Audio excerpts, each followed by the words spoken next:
So, 2020 is over, and I know it wasn't exactly, well, a walk in the park. Yes, there were downsides, and yes, it was bad, but only for normies. You see, us gamers, we had a great year. We were instructed to stay inside all day and to not talk to anyone, which is what most of us would do anyways. And, a multitude of games were repopulated. CSGO hit record high spikes. Call of Duty was off the charts. Minecraft made a resurgence. And who could forget the game of the year Among Us? And while most people are looking back at 2020 with a grimace, a frown maybe, I don't think we should do that. So, without further ado, I'm going to take this time to celebrate 2020 and all the good that it gave us gamers.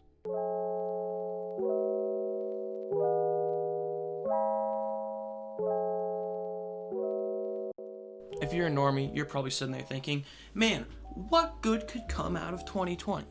And simply, this video isn't for you. This video is for the gamers. The people that woke up at 12, fired up their computer, and showered once a week.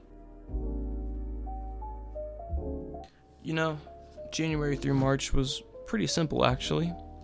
We didn't really do anything. We played some video games here and there. We hung out with friends, even though we were advised not to. And eventually we were told that we'd have to stay inside. So, like a good dog, we obeyed. We sat inside, and we were just overcome with boredom, playing Modern Warfare and maybe Skate 3. There wasn't a whole lot going on in the gaming industry. Warzone took off in April, and that opened our eyes to a world of possibilities. You see, Warzone wasn't just becoming one of the things to do, it was becoming the thing to do. School had halted and everyone was stuck inside doing nothing. You see, we had all April off. We didn't have a single care or responsibility in the world. So, we gamed. We played Warzone for countless hours, and we enjoyed every second of it. In May through June, school resumed, but it was all online, and for many schools it was optional. Work was still halted, so the boomers were still playing as well.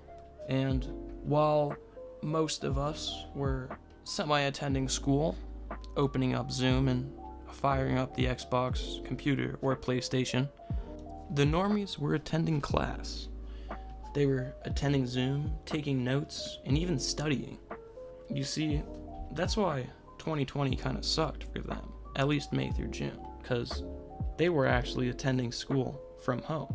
They had all these toys at their disposal, but they were just on their computer that was gifted to them by the school, and they were simply just treating it like a regular day of school. But not us gamers. We had all day to play video games with zero repercussion. Grades weren't really being affected, and although school was in session, so were the games. And as summer came near, most of us saw our grades dwindling and really didn't give a f. So, we continued to game. In July, summer started. That means parents were at home with their kids. People that were supposed to have jobs were still sitting at home, rounding off of Trump's checks, because Big Daddy Warbucks is paying for the bills. And, well, normies were just sitting inside. They were watching Netflix. Tiger King was blowing up. Everyone was loving it. But us gamers, yes, we watched Tiger King. And yes, we did vow for the destruction of Carol Baskins, who allegedly did it. Arguably more evidence than OJ. But nonetheless, a game popped up in August. A little game, an indie project perhaps, showed up on the shelves of the Steam store. It was Fall Guys. And I know most of us forgot this game even existed, because it was gone as soon as it came. All August, that's all that was on Twitch. The only thing you could ever find your streamer playing was Fall Guys. Warzone started to dwindle for that month, and the people that were famous for playing Warzone, the people that had blown up in the months prior, were just playing Fall Guys. It was the game of the evening.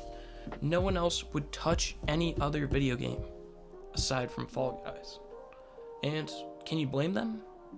It was child-friendly, loads of fun, incredibly addicting, and handsomely rewarding. But it started to die off towards the end of August. And for the last few days of August, there was nothing going on. Everyone had to stay inside, so the beautiful weather wasn't being soaked up. And who could forget? August marked the end of Pornhub's Flatten the Curve. It was tough not having that free premium, I'll tell you what. So, September began, and it wasn't exactly off to a hot start. Those videos of people doing obscene trick shots were taken off.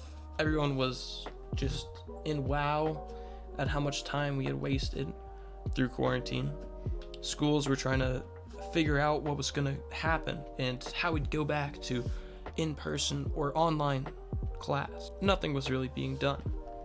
Normies were just throwing ping pong balls downstairs, hoping it would land in a red cup. And us gamers, we were in a dark time. Some people went back to Warzone, others went back to just older games that were more our speed. Personally, I replayed Fallout 4 twice. I have friends that moved on to much bigger things. But September saw the emergence of a game called Among Us. You see, Among Us came out in 2018, and it didn't get much action upon release because either poor marketing, no one realized what type of a gem this game was, or people were just too busy playing first-person shooters and other games that were more AAA-esque. But eventually, people found it, and that was in late September. Originally, just a few YouTubers made a few videos on it, and then it started blowing up more and more, steadily rising in views across many, many platforms. It became the new Fall Guys in terms of the viewership and obscene numbers that people would pool. Everyone just decided to go to a party and ruin it for everyone that wasn't a gamer. So normies really shot themselves in the foot here. They decided that they'd spread virus like the British spread syphilis. Now, I'm no historian or no doctor, as you can tell, but that's not good.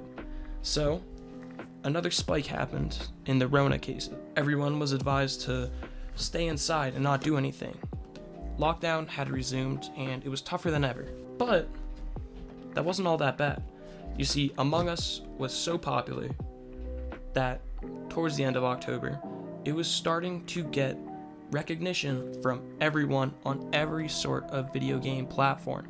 People were playing it on computers, and people were watching it that would never even think of watching computer games. It was sparking up the start of memes, and it was really starting to become the most popular game of 2020, even though it was released in 2018. Oh, also, this little game that sparked up all those he's sus, blue sus, red sus, all those memes, it came out on phone, and it was really a smash hit, and everyone was loving Among Us. So much so that famous congresswoman and mystery race individual AOC decided to hop on the train and play Among Us. Now, normies were playing Among Us on their phones, and everyone was kind of in quarantine, but kind of not. Schools were back in full swing. Well, the election happened, and while normies were freaking out, rioting, and causing a whole lot of issues, us gamers, we didn't give a damn. We didn't care who won the election or what happened. We all just decided, let's keep this Among Us game going. And although viewership dwindled and Steam charts were not quite as high as they had previously been, it was still the game of the hour. Everyone was playing Among Us, and Warzone had died out, and a little game known as Call of Duty Black Ops Cold War was released. Now, December came around, and Cyberpunk 2077 got released. It created a big divide in the gaming community, some people loving it and some people hating it. Personally, I don't give a damn. I spent this time playing Cold War. and remembering how fun Call of Duty really could be. And, well, normies just saw the year as a piece of shit, and who can blame them? Some tragedies happened, and some very divisive things popped up. Simply put, the year was a mess. It was chaos, truly. And, well, December just capped that all off. Everyone just kind of sat through December and waited for it to be over. The year came to an end, and, well, no one really complained. Everyone was just looking forward to 2021. Overall, 2020, it's been pretty good. I mean, a slew of games were released and repopulated. A ton of streamers, YouTubers, and personalities blew up. And, well, we gotta stay inside with no expectations. Truly, we were living in a gamer's paradise.